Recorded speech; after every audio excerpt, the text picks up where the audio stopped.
Agar pencatatan transaksi bengkel mobil kakak menjadi lebih rapi dan detail, pastikan kakak menggunakan software Accurate Online. Dengan menggunakan Accurate Online, kakak dengan mudah melakukan pengecekan stok spare part, memiliki semua histori mobil yang pernah servis di bengkel mobil kakak, serta mendapatkan laporan keuangan yang serba otomatis dan real time. Dalam video kali ini, kita akan coba penerapan Accurate Online pada perusahaan bengkel mobil. Informasi lengkap tentang Accurate Online untuk bengkel mobil juga ada di deskripsi ya. Tanpa perlu berlama-lama, langsung saja ke overview ini. Untuk bisa mengakses Accurate Online, kita perlu login menggunakan email. Sekarang saya coba login. Setelah login, saya coba buka data usaha bengkel yang ini. Ini adalah tampilan dashboard Accurate Online-nya. Jika kita ingin mengecek stok spare part, kita klik persediaan, lalu pilih barang dan jasa. Klik list hijau yang ada di kiri atas ini. Ini adalah daftar barang beserta stok yang selalu real time. Jika ada pembelian barang, maka stok di sini akan bertambah secara otomatis. Namun jika ada penjualan, maka stok di sini akan berkurang secara otomatis. Jika ada kendaraan baru yang belum pernah melakukan servis di bengkel kakak, bisa didaftarkan terlebih dahulu di data pelanggan. Caranya, klik modul penjualan, lalu pilih pelanggan. Untuk bagian nama ini pastikan diisi sesuai dengan yang ada di STNK. Lalu untuk yang ID pelanggan ini bisa kita nonaktifkan. Lalu bisa diisi dengan nomor polisi dari mobil tersebut. Sebagai contoh pengisian yang benar, kita klik list hijau yang ada di sini.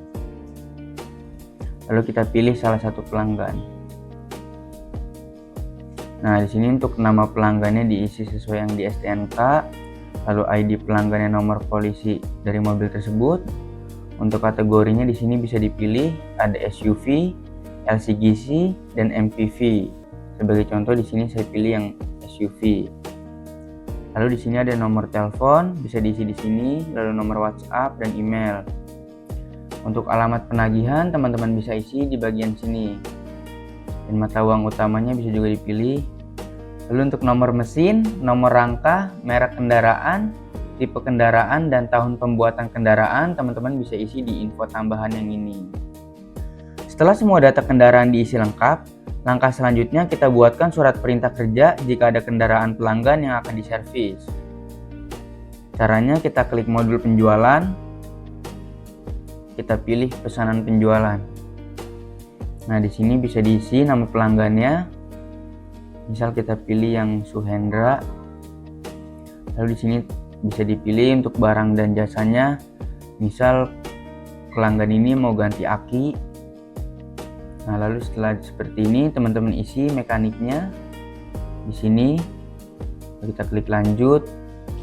Lalu untuk barang selanjutnya dia mau ganti cakram rem. Misal di sini 2 piece. Lalu mekaniknya sudah otomatis, kita klik lanjut. Barang selanjutnya misalnya dia mau ganti filter oli, kita klik lanjut. Dan dia mau servis rutinan, kita pilih jasa servis, lalu kita klik lanjut. Setelah sudah kita isi semuanya, lalu kita cetak untuk surat perintah kerjanya. Kita ke bagian cetak yang ini, kita klik surat perintah kerja. Nah, seperti ini tampilan surat perintah kerjanya. Di sini ada nama customernya, lalu ada data kendaraannya mulai dari nomor polisi, nama STNK, merek, tipe, tahun, nomor rangka, dan nomor mesin. Lalu di sini ada barang-barangnya. Selanjutnya di sini ada keterangan inspeksi dan saran mekanik. Misalkan setelah dilakukan pemeriksaan ada spare part yang perlu diganti, misalnya filter AC harus diganti agar AC bekerja optimal dan tidak cepat rusak, bisa ditulis di sini oleh mekaniknya. Biasanya admin akan mengkonfirmasi saran dari mekanik tersebut ke pelanggan. Jika pelanggan setuju, maka akan ditambahkan pada surat perintah kerja dan invoice.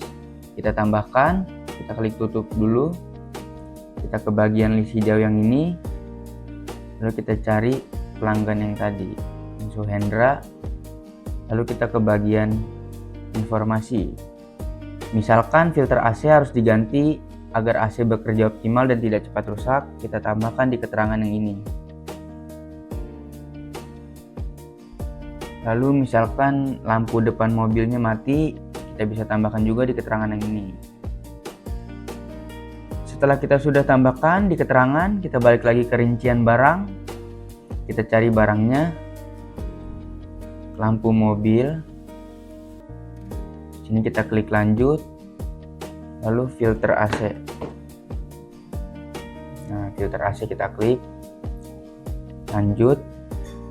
Setelah itu kita cetak untuk surat perintah kerjanya. Nah, ketika kita sudah tambahkan keterangannya, di sini sudah otomatis muncul.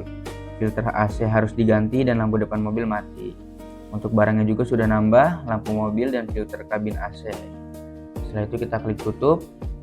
Setelah pekerjaan servis selesai, admin dapat mencetak invoice agar pelanggan melakukan pembayaran. Caranya kita klik penjualan, lalu kita pilih faktur penjualan. Kita pilih pelanggannya, tadi namanya Suhendra. Lalu kita klik ambil dari pesanan yang tadi. Kita klik yang ini. Nah, di sini sales ordernya sudah ada. Untuk barang-barangnya sudah lengkap sesuai yang tadi. Kita klik lanjut. Di bagian informasi yang ini kita bisa tambahkan kilometer kendaraannya nih. Di bagian sini kita bisa tambahkan misal kilometer kendaraannya. Setelah itu kita bisa cetak invoice-nya. Nah, seperti ini tampilan invoice-nya. Sini ada nama customer-nya, alamatnya, lalu ada tanggal invoice-nya, data kendaraannya juga lengkap. Lalu barang-barang yang tadi ditambahkan juga sudah lengkap di sini. Ada nama mekaniknya dan kilometer kendaraannya. Seperti ini, lalu kita klik tutup. Setelah pelanggan menerima invoice dari kita dan melakukan pembayaran, kita input di penerimaan penjualan. Kita ke modul penjualan, lalu ke penerimaan penjualan. Nah, kita terima dari Suhendra. Untuk penerimaannya di sini ada bank BRI, Petty Cash dan lain sebagainya. Di sini saya pilih kas bengkel. Lalu kita klik ambil yang ini. Nah, untuk sales invoice-nya di sini sudah muncul tanggal faktur, tanggal jatuh tempo, dan jumlahnya. Kita klik lanjut. Setelah itu kita hitung nilai pembayaran. Kita ke bagian informasi, lalu kita pilih untuk metode bayarnya. Di sini ada tunai, cek giro, transfer bank, edisi dan lain sebagainya. Sebagai contoh di sini saya pilih tunai. Lalu kita klik simpan. Untuk melihat laporan, kita klik daftar laporan yang ada di sini. Kita klik. Lalu kita pilih daftar laporan.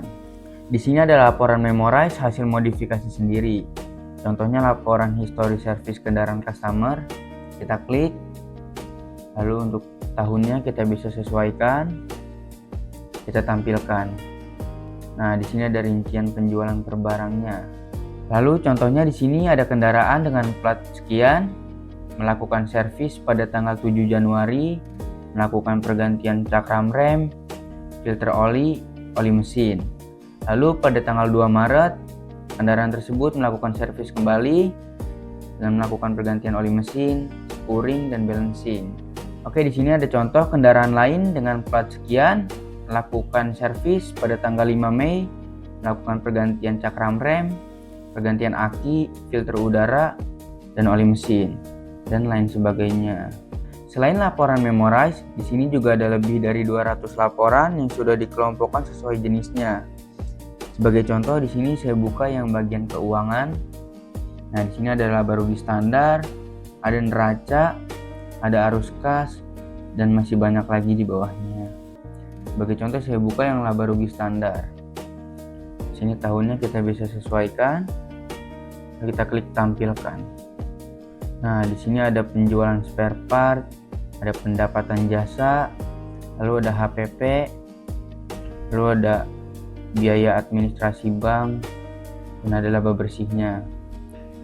Selanjutnya kita coba lihat laporan neraca induk kontrolnya. Kita klik yang ini, lalu kita tampilkan. Ini laporan neracanya. Di sini ada kas dan bank, ada petty cash sebesar sekian, lalu ada BCA, BRI dan kas bengkel. Lalu di sini ada piutang usahanya, ada persediaan juga. Lalu ada utang usaha, PPN keluaran. Di sini ada modal. Oke, laporan selanjutnya kita coba lihat laporan laba rugi multi periode. Kita pilih periode Januari sampai dengan Mei, lalu kita tampilkan. Nah, di sini ada laporan di setiap bulannya, ada pendapatan jasa dan penjualan spare part di bulan Januari, di bulan Februari, di bulan Maret, di bulan April, di bulan Mei, dan di sini juga ada totalnya. Bisa lihat di setiap bulannya itu ada pendapatan berapa, lalu totalnya juga ada berapa. Laporan yang ada di sini juga masih bisa dimodifikasi informasinya. Video panduan cara modifikasi laporan di Accurate Online bisa dicek di deskripsi video ini ya. Jika teman-teman ingin menggunakan Accurate Online dengan sales yang fast respon dan promo yang menarik, silakan hubungi nomor telepon yang ada di deskripsi video ini ya. Terima kasih sudah menonton video ini dari awal sampai akhir. Sampai jumpa di video berikutnya.